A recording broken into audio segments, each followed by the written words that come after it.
బాహుబలి 1 ఊహించని విజయం సాధించడంతో దేశంలోని సూపర్ స్టార్లలో ఒకరిగా వెలుగుతున్నాడు ప్రభాస్. ప్రస్తుతం సినిమా రెండో భాగం చిత్రీకరణలో బిజీగా ఉన్నాడు. ఈ చిత్రం వల్ల ప్రభాస్కు జాతీయ అంతర్జాతీయ గుర్తింపు వచ్చింది. బాహుబలి నుంచి ఆఫర్లు వెల్లువలా వస్తున్నాయి.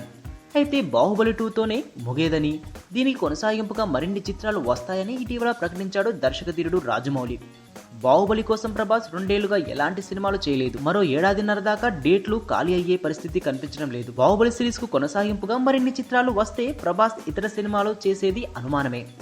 అంతెందుకు, బాహుబలి కారణంగా ప్రభాస్ వివాహం కూడా వాయిదా పడిన విషయం తెలిసింది. ప్రభాస్ క్షణం తీరిక లేకుండా పనిచేస్తుంటే పెద్దనాన్న కృష్ణంరాజు సంతోషంగానే ఉన్న మరోవైపు మనసులో బాధపడుతున్నాడట. ఎప్పటినుంచో ప్రభాస్ హీరోగా ఓ చిత్రాన్ని డైరెక్ట్ చేయాలన్నది కృష్ణంరాజు కల. బాహుబలి సినిమాకు ముందు పెద్దనాన్నతో కలిసి బిల్లా రెబల్ చిత్రాలు చేశాడు ప్రభాస్. అదే క్రమంలో పెద్దనాన్న దర్శకత్వంలోనూ సినిమా చేసేందుకు ప్రభాస్ సముఖంగానే ఉన్నాడు. బాహుబలి సృష్టించిన ప్రభంజనం ప్రభాస్ మార్కెట్ వాల్యూస్ అమాంతంగా అంతర్జాతీయ స్థాయికి పెరిగిపోవడంతో ప్రభాస్ కృష్ణంరాజుల కాంబో సందిగ్ధంలో పడింది. ఓవైపు యష్ రాజ్ చోప్రా వంటి పెద్ద బ్యానర్లో చేయాలంటూ ఆఫర్లు వెల్లువెత్తుతున్నాయి. ఇక నుంచి ప్రభాస్ నటించిన ప్రతి చిత్రం మల్టీ లాంగ్వేజ్ అవనుంది. దీంతో ప్రభాస్ చిత్రాన్ని దర్శకత్వం వహించాలన్న కృష్ణంరాజు కళ ఇప్పట్లో నెరవేరేలా లేదు.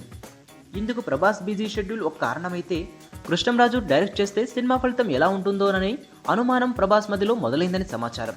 పెద్దనాన్న నిర్మాత అయితే ఓకే గానీ దర్శకత్వం అంటే కష్టమేనని ఈ విషయాన్ని నేరుగా చెప్పలేకపోతున్నాడట ప్రభాస్.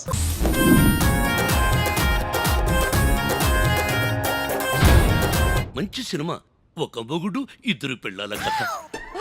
ముద్దు ముద్దు ఈ అల్లరి మొగుడికి ఒక కంచలాంటోడు తగలాలి, అప్పుడు సరదా తిరుగుద్ది.